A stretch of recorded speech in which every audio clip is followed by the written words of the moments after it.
1977, producer-director George Lucas created the Star Wars Trilogy and changed the way we looked at movies.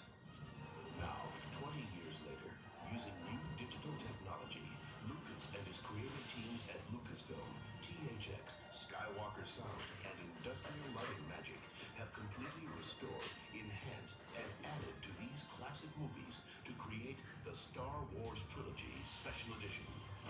For the trilogy's third installment, Return of the Jedi, Lucas supervised the addition of an elaborate new musical sequence, as well as improvements for one of the film's key creatures, and the inclusion of brand new footage and music for the film's ending. In Jedi, we've made several changes. When they go out to the Sarlacc pit, before there was just a couple of tentacles, and there was kind of a funny mouth with a few spikes sticking out of it. There wasn't anything alive about the whole thing. And so what we managed to do is take and create a kind of a beak that comes out and attacks him, and more tentacles, and it just looks much more realistic and much more threatening, which I think helps that scene considerably. In the Jabba the Hutt scene, there was a little musical number, which we never really had the time to shoot. When we were doing it, the production was running behind, we was racing. We managed to catch a couple of shots of the band, and we put a little bit of music in it, but it was meant originally to be a big musical number, which I thought would be funny in the middle of the Star Wars film. Also, some of the puppets that we used were very static in how they could move.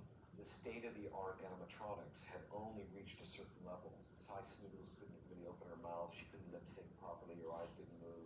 It was a very complex creature to develop. And I think this gave us the opportunity to actually open that up. It's a matter of really sculpting the characters in the computer, and similarly to how you would out of clay. In fact, the computer graphic characters, we approach them a lot the way you would approach an animated drawing character, but they really are much more like puppets. We constantly find that we run into the limitations that you would typically encounter in building a puppet. They won't bend right, or their mass isn't right, or they're just the kind of things that puppeteers have been fighting for years. So it's as if we build these puppets, but then we turn them over to traditional animators to create the performance. So it's kind of a hybrid. We've added one new character that they didn't have the time to actually develop on the third film, Yasm, and he acts as a counterpoint to Cy, and they have a little duet, and it's just a fun musical number.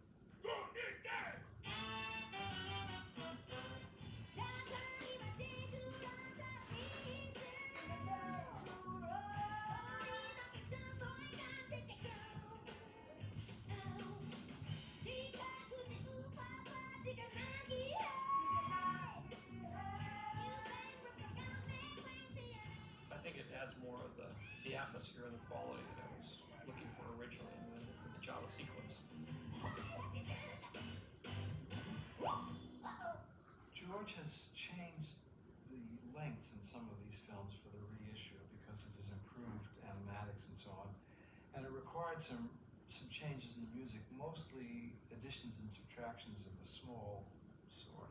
The only thing I had to re-record for this new trilogy was a short finale for the third Return of the Jedi, the very end of the film, where George created a new scene of celebrating, and he had some ideas for new music there, and gave me a film without any sound, but with a tempo, with the Ewoks sort of dancing and reacting and reveling, in their success.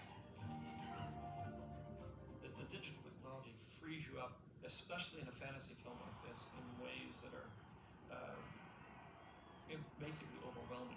I mean, you could think of things, you could write things, but it's very hard to make that literal, to make it real. And digital technology is the thing that's going to allow that whole medium, which is science fiction and fantasy and film, to flourish as it never has before. Now, sit back and get ready to experience George Lucas's definitive vision of Return of the Jedi, the third installment in the Star Wars Trilogy Special Edition.